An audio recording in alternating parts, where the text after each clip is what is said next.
पन्नगे च सुरेन्द्रे च कौशिके पाद संस्पृशि निर्विशेष मनस्काय श्री वीरस्वामिने नमः।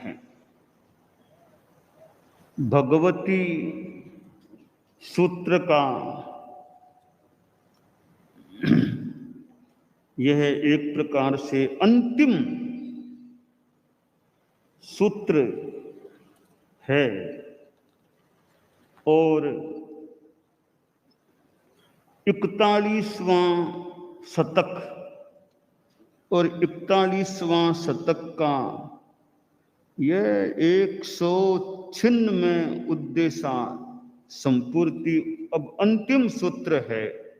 भगवं गोयमे समणं भगवं महावीरं तिक्षुत्तो आयाहीन पयाहीनं करेत्ता वन्दति नमंसति वन्दित्ता नमंसित्ता एवं वयासी एवमेयं भन्ते तहमेयं भन्ते अवितहमेयं भन्ते असंदिग्धमेयं भन्ते इच्छियमेयं भन्ते परिच्छियमेयं भन्ते इच्छिय परिच्छियमेयं भन्ते सच्चेणम एष मठ्ठे जेणं तुभ्ये वदहत्य कट्टु अपुब्बवयणा खलु अर्हन्ता भगवन्तो समणं भगवं महावीरं वन्दन्ति नमंसति वन्दित्ता नमंसित्ता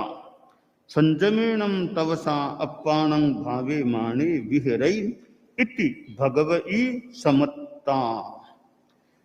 यह भगवती सूत्र का संभवतः इस रूप में अंतिम सूत्र है और मैंने पिछले अनेक चतुर्मासों में भगवती सूत्र पर बोलने का व्याख्यान करने का प्रयास किया है और अनेक चतुर्मासों के क्रम में इस चतुर्मास में यह मानो अंतिम सूत्र, क्योंकि चयनित स्थल यों काम में लिए हैं तो यह अंतिम सूत्र उस क्रम में आ गया है।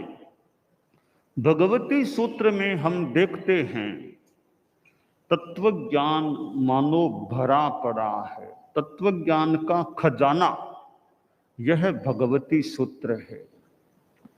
आगमों में यों तो और भी तत्वज्ञान है, भगवती सूत्र अंग आगम है और इस एक पोथे में विभिन्न विषयों की जानकारियां दी गई हैं और भगवती फिर पन्नवना ऐसे और भी कुछ आगम तत्वज्ञान वाले उनका कोई अच्छा स्वाध्याय करे, पहले से पृष्ठभूमि तत्वज्ञान की हो तो भगवती सूत्र के स्वाध्याय से विभिन्न जानकारियां मिल सकती है और एक श्रुत की कुछ संपदा प्राप्त हो सकती है। भगवती सूत्र में जैसा वर्णन क्रम है तो गौतम स्वामी की भी अच्छी भूमिका है। अधिकांशतया संभवतः प्रश्नकर्ता गौतम स्वामी हैं, तो प्रश्न पूछते हैं और फिर उत्तर दिए जाते हैं। मानो भगवान महावीर ने भी उत्तर देने में मानो कितना श्रम किया होगा, एक एक बात का उत्तर दिया है। तो प्रश्नकर्ता भी योग्य हो, फिर उत्तरदाता समाधान दाता तो खैर सुयोग्य ही हो। तो प्रश्नकर्ता और समाधान दाता इन दोनों का अच्छा योग मिलने पर कितनों को नया अवबोध प्राप्त हो सकता है। अब जैसा वर्णन क्रम है, बहुलांशतया प्रश्न तो पूछे गौतम स्वामी ने, उत्तर दिए प्रभु महावीर ने। अब वे प्रश्नोत्तर कितनों के ज्ञान वर्धन में सहायक बन रहे। तो प्रश्नकर्ता भी योग्य आदमी चाहिए जो समुचित प्रश्न पूछ सके, और फिर उत्तरदाता भी सुयोग्य हो, जो टू द पॉइंट प्रश्न के अनुरूप एकदम सही जवाब उत्तर दे सके। तो सर्वज्ञ है तो उनके पास तो संपूर्ण ज्ञान है, उनको न तो ग्रंथ को कंसल्ट करने की अपेक्षा है कि उस किताब को देखकर बताता हूं। कोई किताब देखने की उनको मानो जरूरत नहीं, कोई डिक्शनरी उनको रखने की जरूरत नहीं। ऐसा नहीं कि 2-4 डिक्शनरियां सर्वज्ञ पास में रखें, ऑक्सफोर्ड की और की कई डिक्शनरियां रखो, तो देख लो क्या मीनिंग फिर बता दो। कोई डिक्शनरी की उनको जरूरत नहीं, वे तो विश्वकोश हैं। उनकी तो आत्मा में विश्वकोश मानो उभर गया, विश्व ज्ञान उभर गया है। तो ऐसे उत्तरदाता मिल जाएं तो प्रश्नकर्ता का तो मानो भाग खुल जाए कि सर्वज्ञ उत्तरदाता मिल गए हैं। तो गौतम जैसे प्रश्नकर्ता, गौतम तो उस समय असर्वज्ञ थे, असर्वज्ञ थे तभी तो प्रश्न पूछे। सर्वज्ञ होते तो संभवतः प्रश्न पूछने की भी क्या अपेक्षा हो सकती थी।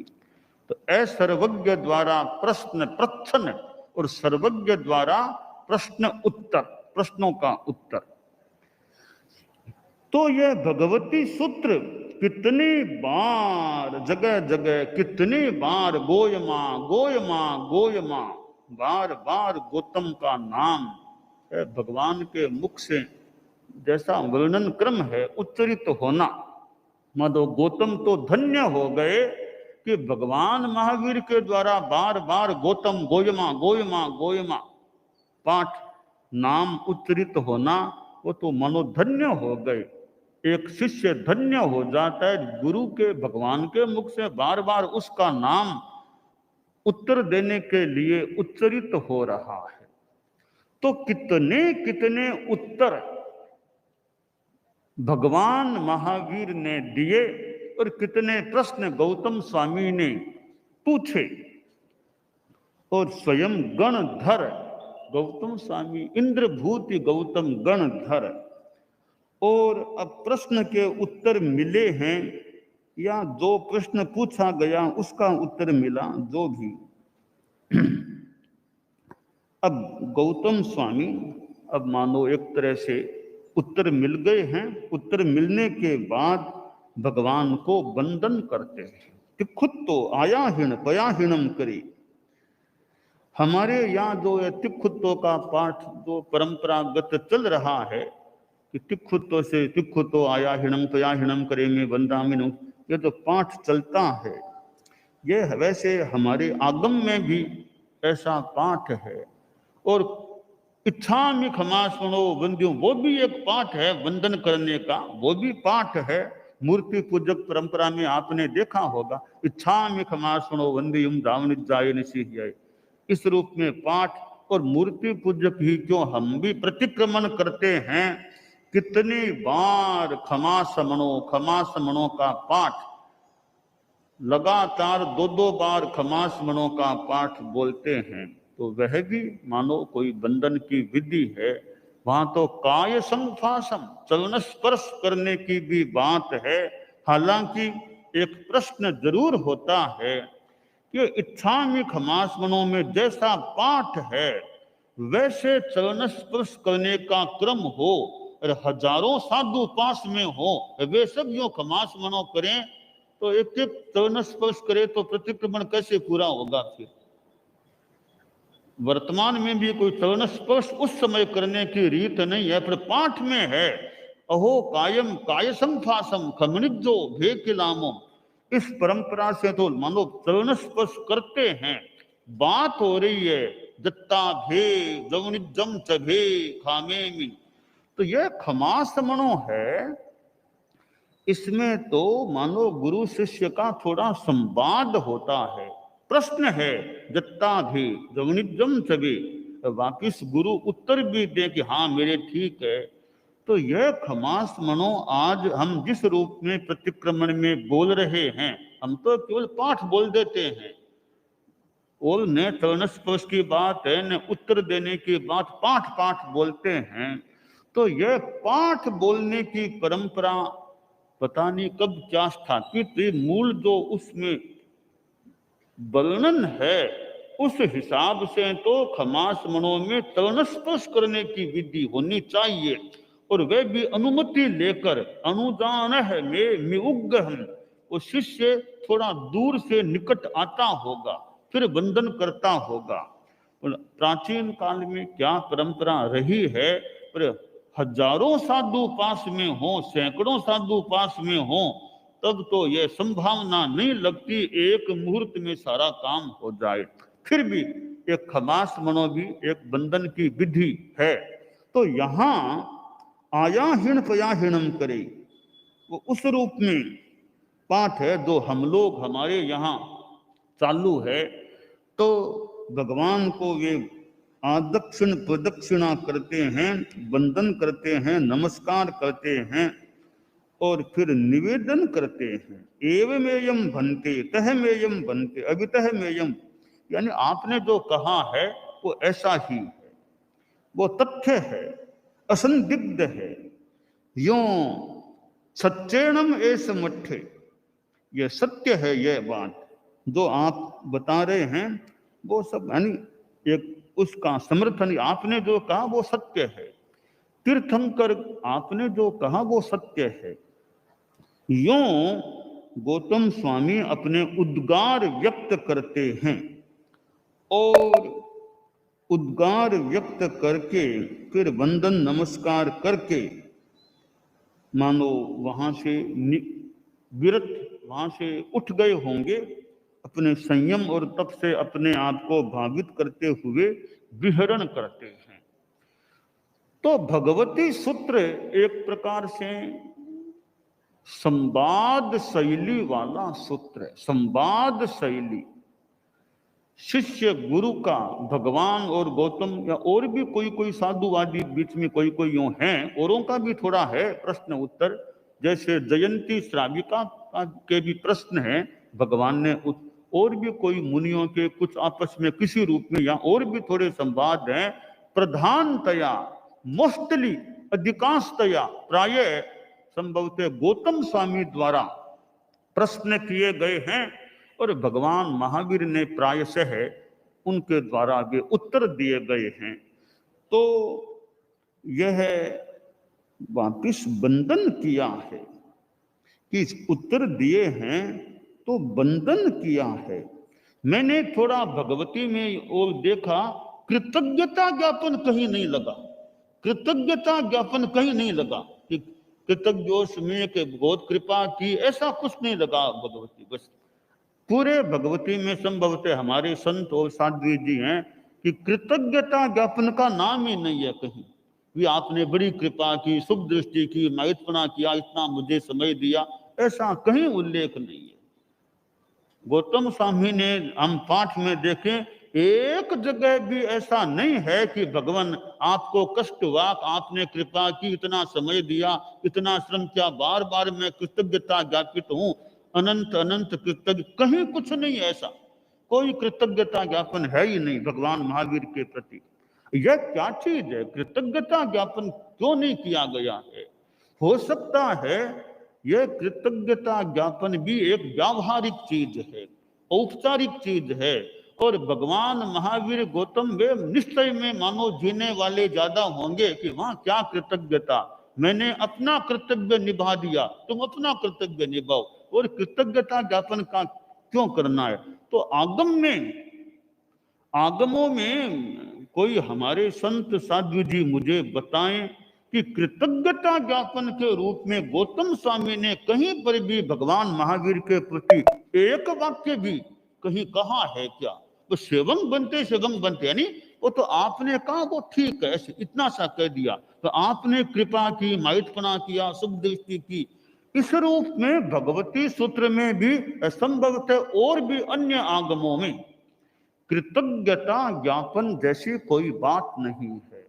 तो यह कृतज्ञता ज्ञापन से भी ऊपर की भूमिका में गए हुए माने जा सकते हैं भी। कृतज्ञता ज्ञापन भी छोटी चीज है, और कभी कभी हम व्यवहार में भी गई कृतज्ञता जैसा शब्द भी छोटा है।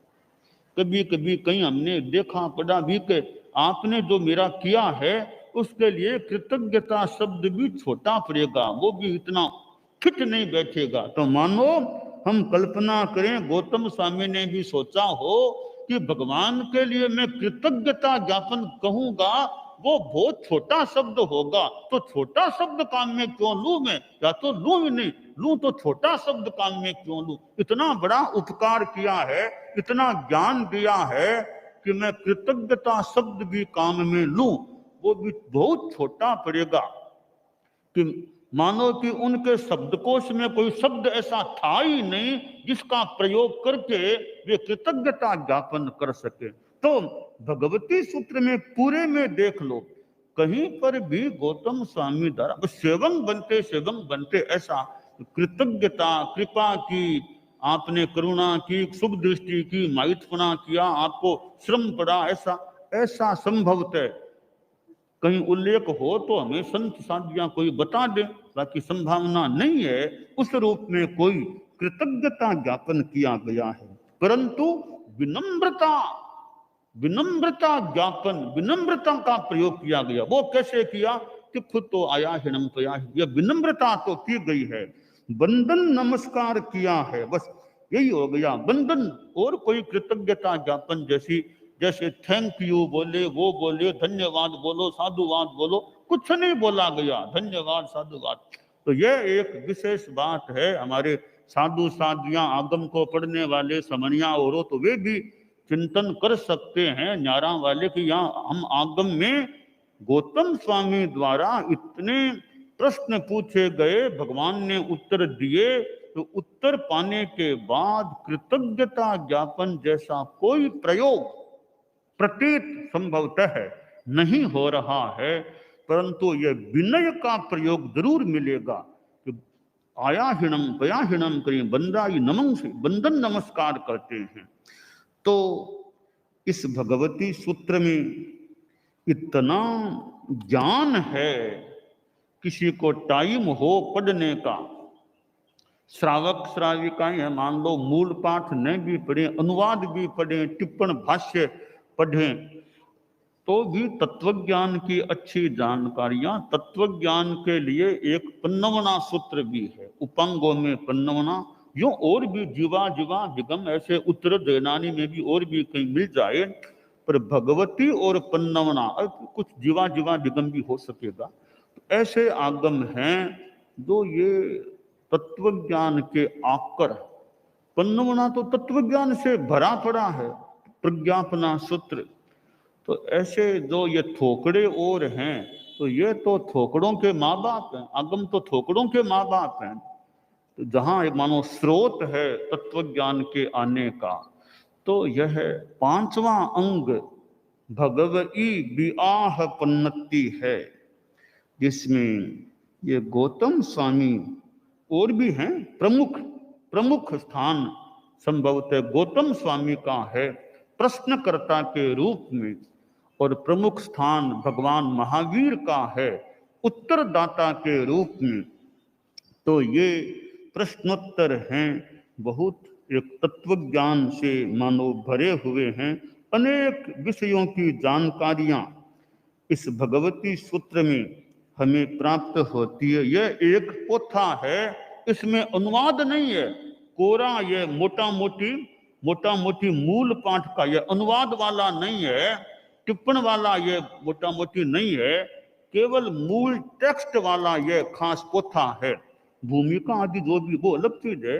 तो ये इतना बड़ा पोथा भगवती सूत्र का हो गया, इसमें टेक्स्ट मूल पाठ है। अब इसकी व्याख्या में तो कितने 7-8 जितने भी वॉल्यूम बहुत आ गए हैं, कोई कोई सपना अभी बाकी आना बाकी हो सकता है।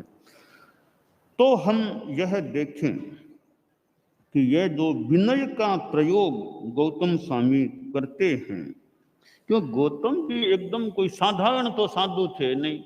गणधरों में पहला नाम आता है इंद्रभूति गौतम, पर लगता है गणधर तो और भी थे, किसी की असाधना न हो जाए, पर गौतम स्वामी पर व्यवहार की भाषा में जितनी कृपा भगवान महावीर की थी, वे भी इतने मतलब संकोच कम रहा हो, मतलब नहीं इतना निकट रहते थे। मानो इच्छा हुई आ गए प्रश्न, इच्छा हुई आए प्रश्न पूछ लिया, जो आस पास रहते होंगे जब मन हुआ आ जाते, प्रश्न पूछ लेते, उत्तर लेने का प्रयास करते। पता नहीं किस रूप में वे प्रश्न करते, परंतु इस भगवती को देखने से लगता है कि गौतम स्वामी बहुत ही ज्यादा कोई निकट वाले शिष्य थे।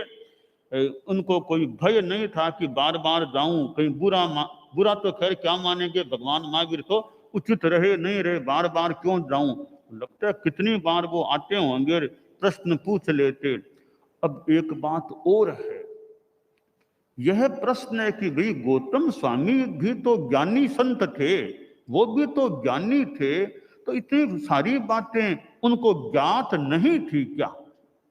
पता नहीं, सर्वज्ञ तो नहीं थे, फिर भी बहुत ज्ञानी पुरुष, उनको ज्ञात होने पर भी मान लीजिए उन्होंने पूछा और भगवान ने उत्तर दिया, फिर आगम बन गया।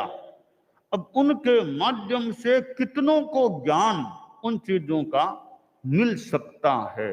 तो मानो गौतम स्वामी बहुतों को ज्ञान दिलाने के लिए बार बार भगवान महावीर से पूछते, उनके मुंह से जो बात निकलती वो बहुत प्रामाणिक अधिकृत बात, तो औरों को ज्ञान दिलाने के लिए गौतम स्वामी ने बार बार प्रश्न पूछे हों, ऐसी भी कल्पना की जा सकती है।